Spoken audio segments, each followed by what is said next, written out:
a infinito. Mu del material. Mu del material. Tiende a infinito. O mu sub m mucho mayor que mu sub 0.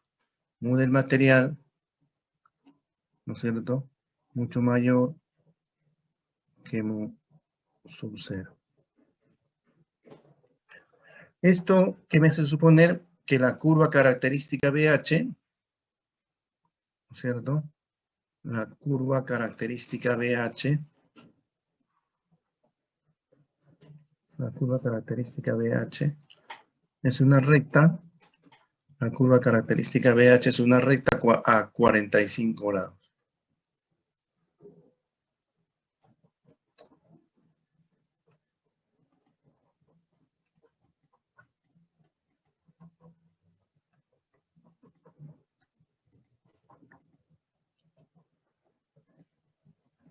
Es una recta a 45 grados. Quiere decir que esta curva, la curva característica de magnetización, es una recta a 45 grados. ¿No es cierto? Entonces,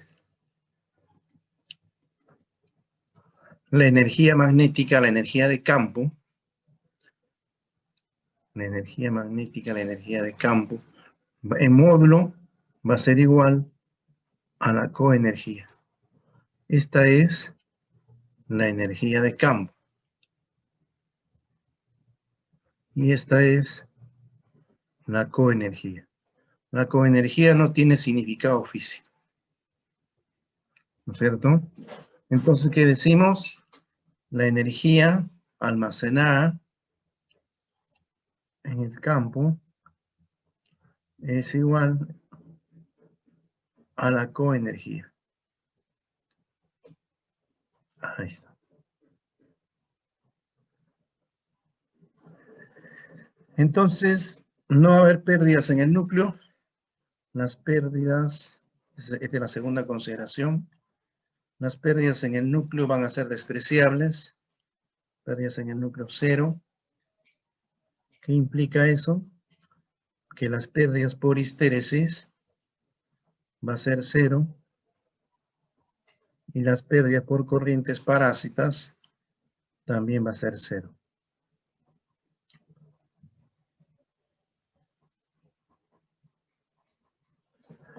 Entonces, si el circuito magnético tiene un embobinado, siempre se desprecia, a menos que le diga lo contrario.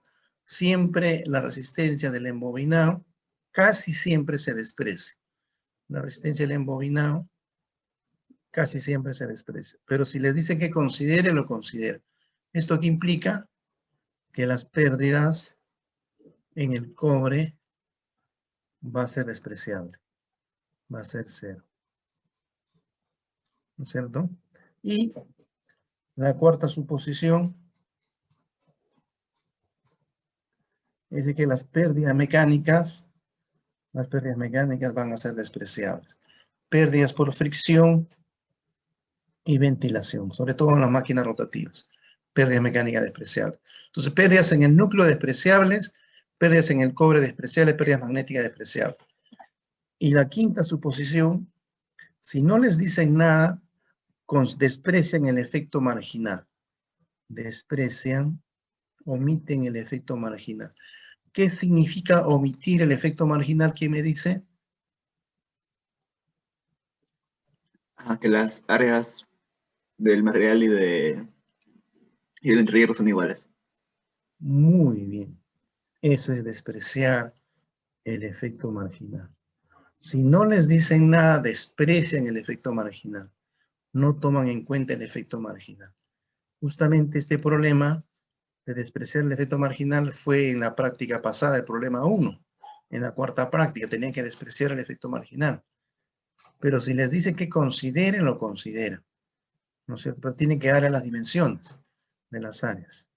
Se desprecia. Si les dicen despreciar el efecto marginal, el área del material va a ser igual al área del entrehierro. ¿Qué implica eso? Que la densidad de flujo en el material va a ser igual a la densidad de flujo, ¿dónde? En el entrehierro. Eso, jóvenes. Entonces nosotros tenemos que hacer estas consideraciones, ¿no? Primero, que la permeabilidad tiende a infinito, o sea, hay un acoplamiento perfecto. La curva BH es una curva lineal, son núcleos ideales, núcleos lineales, donde la permeabilidad del material es mucho mayor que mu sub 0. Es mucho mayor que mu sub 0. Por lo tanto, la energía almacenada en módulo es igual a la coenergía. Las pérdidas en el núcleo son despreciables, pérdidas por histéresis despreciables, pérdidas por corrientes paretas despreciables, resistencia al embobinado cero, pérdidas en el cobre, a menos que le diga lo contrario. Las pérdidas mecánicas también despreciables, pérdidas por fricción en los cojinetes y ventilación. Entonces nosotros hemos visto este tipo de núcleo.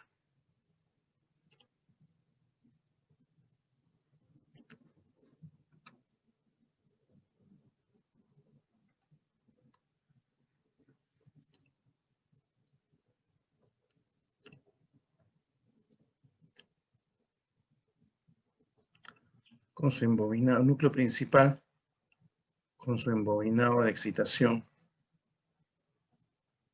de n vueltas. Y aquí el núcleo auxiliar, la armadura.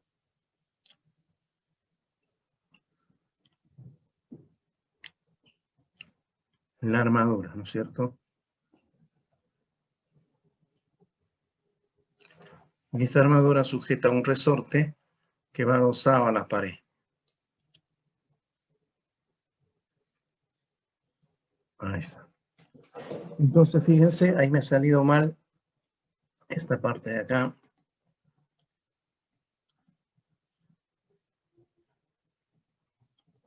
Vamos a corregir.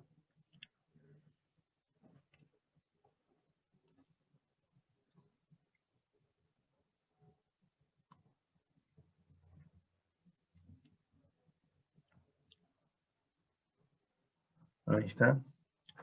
Entonces, fíjense cómo funciona este sistema. No se olviden que aquí tienen dos entrehierros. Un entrehierro en la parte superior. Aquí un entrehierro en la parte superior. Un entrehierro en la parte superior. Y un entrehierro en la parte inferior.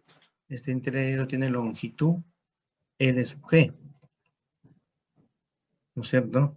Aquí tienen el entrehierro en la parte inferior.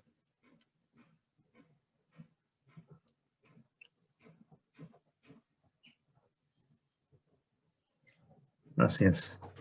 Entonces, se excita con voltaje acá, que puede ser voltaje continuo, voltaje alterno. Se excita con un voltaje aplicado. Este voltaje, VDT, genera una corriente. Genera una corriente acá, una corriente de excitación. Una corriente de excitación.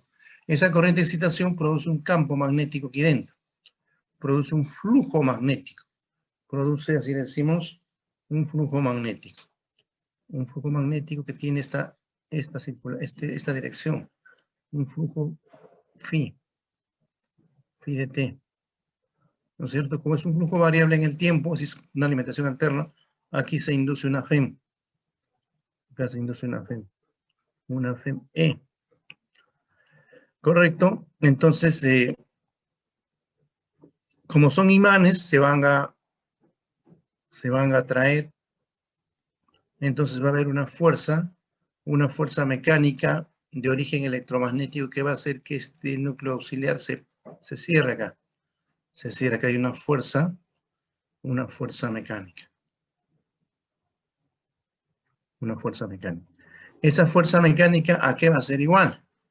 Esa fuerza mecánica de origen electromagnético, ¿a qué va a ser igual?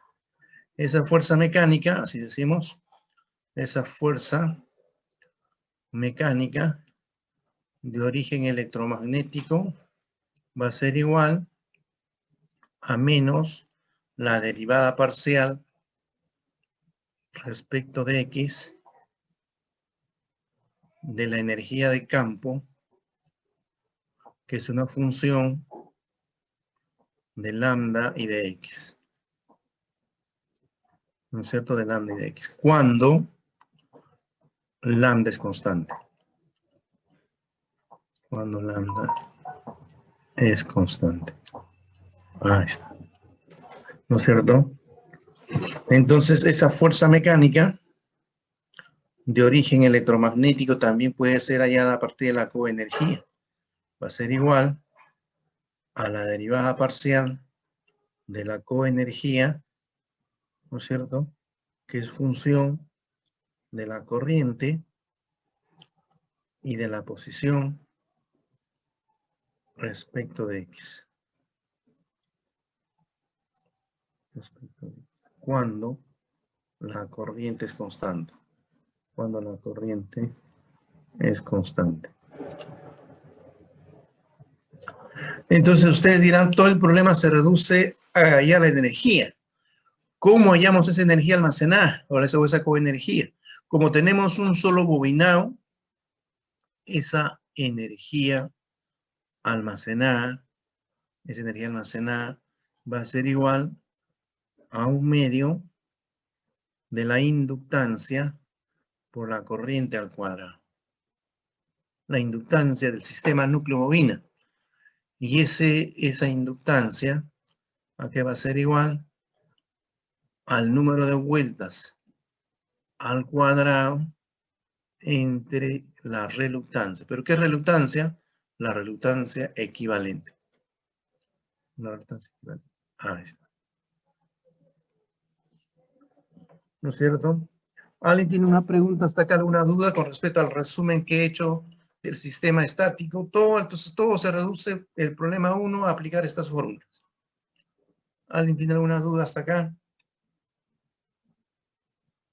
Todo está claro, ¿no es cierto, jóvenes?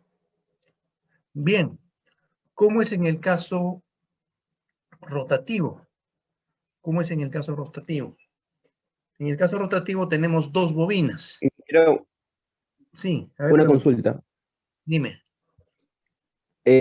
Físicamente, ¿cómo se puede deducir que la fuerza es hacia la izquierda y no hacia la derecha? Físicamente, ¿cómo podemos deducir que la fuerza está hacia la izquierda y no hacia la derecha? A ver, tú Ajá. tienes tu O sea, con la excitación. fórmula sí sale, ¿no? Sale negativo la fuerza. Claro. Va a depender del sentido de arrollamiento también del bobinado. O sea, la fuerza puede estar hacia la derecha o hacia la izquierda. Tú quitas la corriente y vuelve a su posición inicial, si es que lo atrae. Si es que lo repele, la fuerza mecánica está hacia la derecha y cuando quita la excitación vuelve a su posición inicial. Depende del sentido del bobinado. Para este caso, la fuerza mecánica es hacia la izquierda. Si lo bobinarías en sentido contrario, la fuerza mecánica es hacia la derecha. ¿Me va a Disculpe, entender? buenos días. Sí, Profesor, disculpe. sí. Podría ser porque tal vez la parte del hierro, del fierro, en forma de U se polariza en la parte superior de un polo y en la parte inferior de otro polo, y la cual la parte vertical también se polariza de forma inversa y así hay atracción en río. Se ha ido el audio, no te hemos escuchado. Repite, por favor. No, me refería a que el hierro se polariza de forma en la parte superior polo negativo y en la parte inferior polo norte, polo sur, y la parte vertical del otro, en la cual se apega también de forma inversa y así habría atracción. ¿Podría ser también es una explicación? Esos son ya casos del mismo análisis del problema, pero siempre que consideren esta convención del sentido bobinado que produce un flujo horario, tenemos que las fuerzas es hacia juntar el núcleo principal con el núcleo auxiliar. Si tú bobinas en sentido contrario, el embobinado lo arrollas en sentido contrario, la fuerza mecánica es de repulsión. Profesor, Sí, la energía del campo, almacenada en el campo, es la energía del núcleo de la parte de la izquierda y la parte de la derecha, no el vertical. O claro, sea, de todo el sistema. de todo el sistema, así es, porque la inductancia Esa inductancia es N cuadrado sobre R. Si hallamos el R equivalente, el R equivalente, fíjense, si planteamos su circuito, aquí vamos a tener, fíjate, aquí vamos a tener la fuerza magnetomotriz. Ahí tenemos, así decimos, la fuerza magnetomotriz. Entonces, esa fuerza magnetomotriz tiene una determinada polaridad. El producto de menos más N por I. Entonces, fíjate, tenemos una reluctancia del núcleo, lo consideramos una sola reluctancia de todo el núcleo, porque su permeabilidad es muy alta. Y tenemos ¿cuántos entrehierros? Tenemos 2 entrehierros. Un entrehierro en la parte superior y un entrehierro en la parte inferior. Así es. Entonces, esta es la reluctancia del núcleo, que va a ser despreciable, va a ser 0. ¿Por qué? Porque la permeabilidad es infinita, ¿no es cierto? Esta es la reluctancia del entrehierro de la parte superior, ¿no es cierto? Y esta es la reluctancia del entrehierro de la parte inferior. Entonces la reluctancia equivalente, ¿a qué va a ser igual? ¿Quién me dice? Esa reluctancia equivalente va a ser 2 veces RG. Así es. ¿Por qué? Porque esta reluctancia es 0.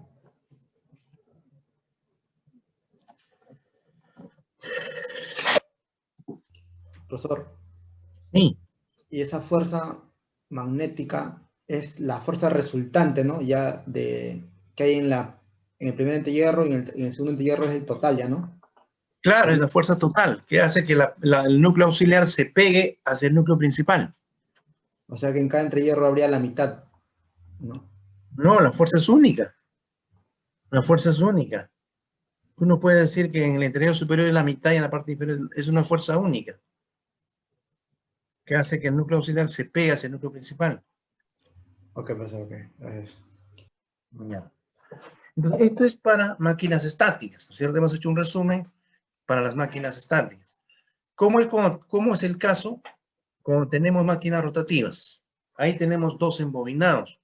Un embobinado del núcleo estatórico, vamos a dibujar acá, fíjense. Vamos a dibujar acá. El núcleo estatórico.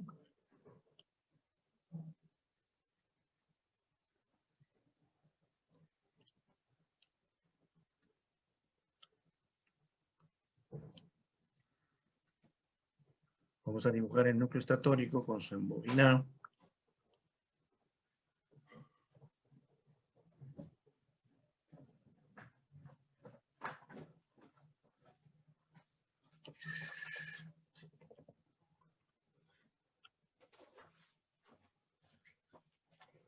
Aquí tenemos el núcleo estatórico con su embobinado, fíjense, de n vueltas.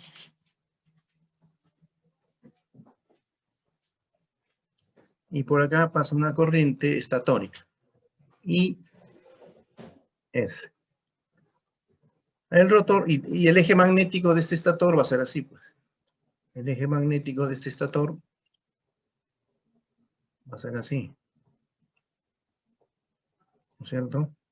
Un eje vertical.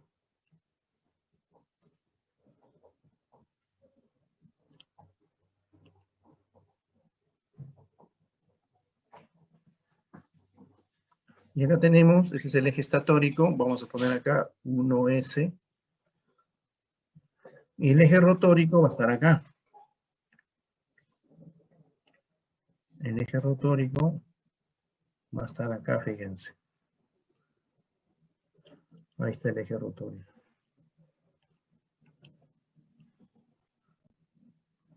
Aquí tenemos el rotor.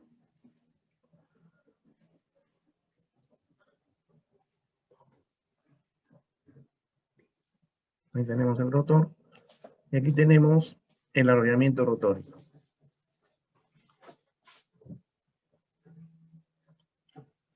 No se puede dibujar aquí también, jóvenes. Estoy intentando de dibujar. Bueno, tengo la corriente rotórica. Este subíndice es I sub R.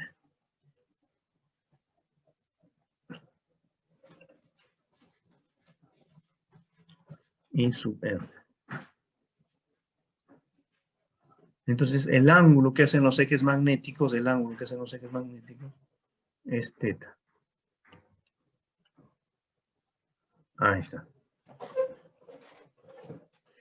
Entonces, aquí, fíjense, ya no hablamos de fuerza mecánica, de origen electromagnético, sino hablamos de torque. ¿Por qué? Porque este rotor que está acá, va a girar a una determinada velocidad angular mecánica. Así. Entonces,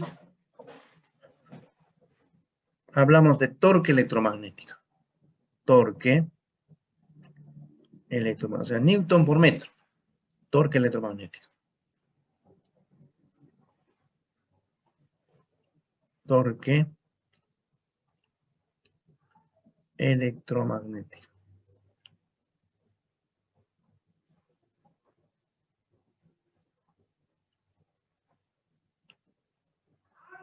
Entonces, fíjense, aquí vamos a establecer las fórmulas. Como tenemos dos bobinados, la energía magnética almacenada se calcula de una forma peculiar. Electromagnético. Ese torque electromagnético va a ser igual a un medio de la inductancia propia del devanado estatórico por la corriente estatórica más un medio, perdón, de la energía almacenada. La energía almacenada. La energía almacenada. De la energía almacenada.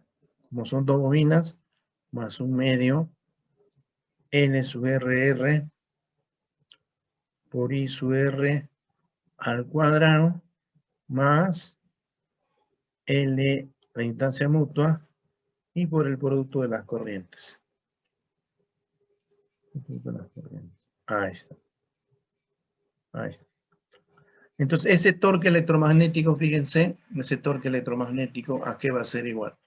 Ese torque electromagnético en función de la energía almacenada va a ser igual a menos la derivada parcial de esa energía de campo, que es función de lambda y de teta, donde teta es el ángulo que hacen los ejes magnéticos respecto de teta, cuando lambda permanece constante. Y en función de la coenergía, ese torque electromagnético, ¿a qué va a ser igual? Va a ser igual a la derivada parcial de la coenergía, ¿no es cierto?, respecto de teta, que es una función de la corriente y de teta, cuando la corriente es constante. Ahí está. Esa es la forma como se calcula esos torques electromagnéticos. Preguntas hasta acá. L sub SS es la inductancia propia del devanado estatórico, L sub RR es la inductancia propia del devanado rotórico, LSR la inductancia mutua. En este caso, como estamos considerando un sistema lineal o ideal, la autoinductancia o la inductancia mutua LSR va a ser igual a la inductancia mutua LRS.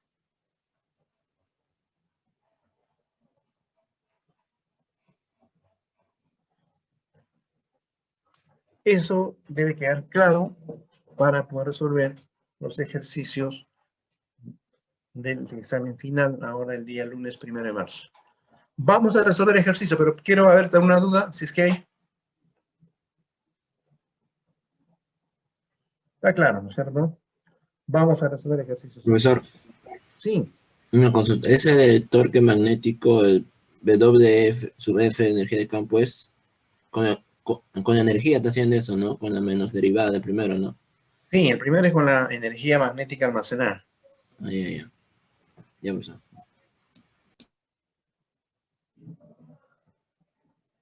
Esto es todo lo que deben de saber para esta parte de conversión. Con esto salen todos los ejercicios, con estas fórmulas.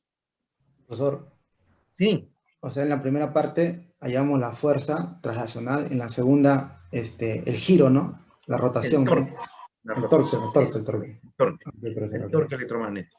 Porque ese torque me va a servir para mover algo, una carga, ¿no?